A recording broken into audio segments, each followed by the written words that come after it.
Welcome to news Hunter. আমি সৈকত। ভারত পাকিস্তানের মধ্যে একটা চরম অশান্তি চলছে। সম্পর্ক প্রচণ্ড বাজে। এই যে অশান্তি চলছে, এই যে গণ্ডগোল বা যুদ্ধের পরিস্থিতি তৈরি হয়েছে, পৃথিবীর বিভিন্ন দেশ কিন্তু এটা দূরে বসে এনজয় করছে। কিন্তু তারা সামনে এমন দেখাচ্ছে, সারা বিশ্বকে বা বিশ্বর মিডিয়ার কাছে এমন প্রচার করছে যে তারা প্রচণ্ড উদ্বিগ্ন। যেমন আমরা দেখলাম ডোনাল্ড ট্রাম্পকে। ডোনাল্ড ট্রাম্প বারে বারে কিন্তু ভোল বদল করছেন। অ্যাকচুয়ালি উনি নিজে কনফিউজড, মানে কি বলতে হবে কি বলতে হবে না, আবার কিছু না বললেও নয়। মানে পাড়া প্রতিবেশীরা কী বলবে যে এত বড় একটা গণ্ডগোল হচ্ছে, তুমি নিজেকে পাড়ার বড় দাদা বলো, তুমি কিছু বলছো না। মাঝে মাঝেই উনি পাকিস্তানের প্রধানমন্ত্রীর দিকে, মাঝে মাঝেই ভারতের প্রধানমন্ত্রীর দিকে বন্ধুত্বের বার্তা দিচ্ছেন, বন্ধুত্বের কথা বলছেন। অনেকে আবার বলছে যে ডোনাল্ড ট্রাম্পের বন্ধুত্ব অভিশপ্ত। কেন অভিশপ্ত বলছে? কি এই সম্পর্ক, বা ডোনাল্ড ট্রাম্প কী কী করতে চাইছেন, সব কিছু নিয়েই আমরা আমাদের আজকের এই এপিসোডে কথা বলবো। পাকিস্তান জঙ্গি তৈরির কারখানা, এটা সারা বিশ্ব জানে। এবং আমেরিকা কিন্তু 9/11-এর পর সেটা হাড়ে হাড়ে টের পেয়েছে। লাদেন পাকিস্তানে লুকিয়েছিল, সেখানেই আমেরিকার সৈন্যরা এসে তাকে শেষ করে দিয়েছে। তারপরেও কিন্তু ভারত যখন বারবার বলছে যে পাকিস্তান থেকে জঙ্গি আক্রমণ হচ্ছে ভারতে, আমেরিকা কোনোদিনই সেভাবে মুখ খোলেনি। কিন্তু এখন যখন ভারত এবং পাকিস্তান দুই দেশের সম্পর্ক এই কাশ্মীর ঘটনার পর, কাশ্মীরে জঙ্গি আক্রমণের পর চরম উত্তেজনামূলক একটা সম্পর্ক তৈরি হয়েছে ভারত এবং পাকিস্তানের মধ্যে, তখন কিন্তু আমেরিকার আর মুখ বুজে থাকতে পারছে না। মানে এখানে মুখ বুজে থাকা মানে একটা সেই প্রেস্টিজের ব্যাপার। নিজেকে বড় দাদা বলে, এবার যদি এখানে কিছু না বলে, মধ্যস্থতা না করে, তাহলে পাড়া প্রতিবেশীরা কী বলবে, তাহলে তুমি কিসের বর্দা? সেই জন্যই মাঝে মাঝেই পাজেল হয়ে গিয়ে এক একবার এক এক রকম বলছে ডোনাল্ড ট্রাম্প। শনিবার বিকেলে ভারতের বিদেশ সচিব বিক্রম মিশ্রি জানান যে ভারত এবং পাকিস্তানের মধ্যে সিজফায়ার হয়েছে। তখন অবধি ঠিকই ছিল। তারপরেই হঠাৎ একটা টুইট দেখা যায়, আমেরিকার প্রেসিডেন্ট টুইট করেছে যে ভারত এবং পাকিস্তানের মধ্যে আমেরিকা মধ্যস্থতা করেছে, এবং সেই মধ্যস্থতার কারণেই দুই দেশের মধ্যে, ভারত এবং পাকিস্তানের মধ্যে সিজফায়ার হয়েছে। ইতিমধ্যে আমেরিকার বিদেশমন্ত্রী মার্কো রুবিও, তিনিও এই সিজফায়ার নিয়ে টুইট করেন। তিনি তার টুইটে বলেন, আমেরিকার উপরাষ্ট্রপতি জেডি ভ্যান, ভারতের প্রধানমন্ত্রী নরেন্দ্র মোদী, পাকিস্তানের প্রধানমন্ত্রী শাহবাজ শরীফ, ভারতের বিদেশমন্ত্রী এস জয়শঙ্কর, পাকিস্তানের সেনা অধ্যক্ষ এবং দুই দেশের সুরক্ষা আধিকারিকরা একসঙ্গে আলোচনায় বসে এই সিজফায়ার নিয়ে সিদ্ধান্তে আসেন। ভারতের বিদেশ সচিব প্রেসমিট করে দুই দেশের সিজফায়ারের কথা বললেও তিনি কিন্তু কোনো জায়গায় আমেরিকার এই মধ্যস্থতার কথা বলেননি, মানে উল্লেখ করেননি। আবার অন্যদিকে এই 72 ঘন্টার মধ্যেই আমেরিকার প্রেসিডেন্ট নতুন করে একটি টুইট করেন।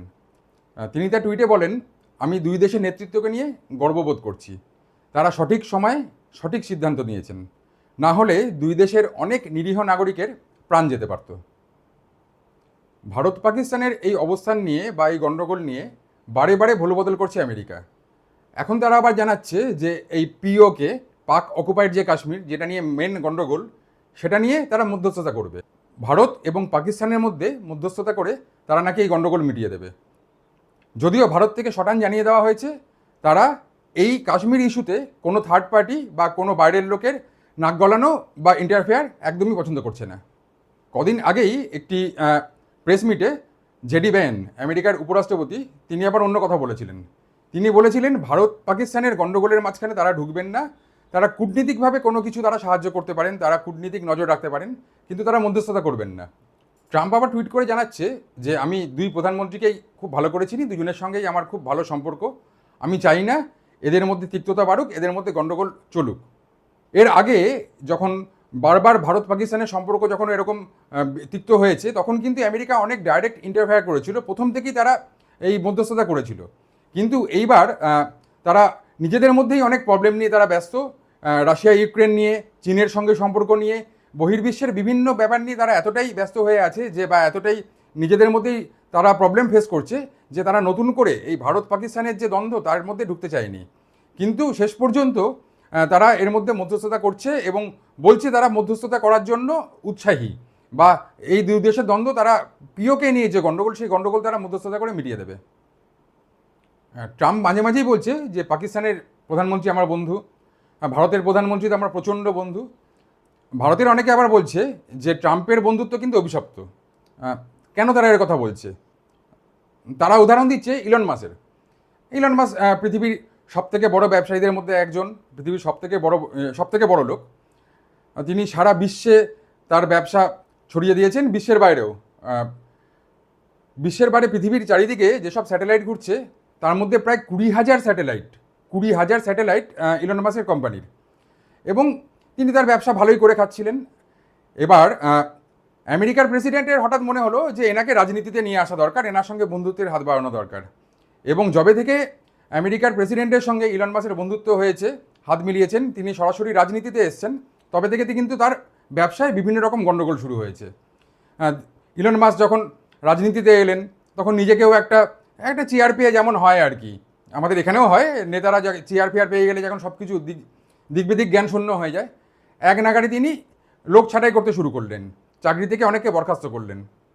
এমন জায়গায় এসে দাঁড়ালো যে ইলন মাসের কোম্পানি, ইলন মাসের যে গাড়ির কোম্পানি টেসলা, সে সারা বিশ্বের বিভিন্ন জায়গায় কারখানা করেছে। ইউরোপের বিভিন্ন জায়গায় টেসলাকে কিন্তু ব্যান করা হলো, টেসলার কারখানায় গণ্ডগোল হলো, ভাঙচুর হলো।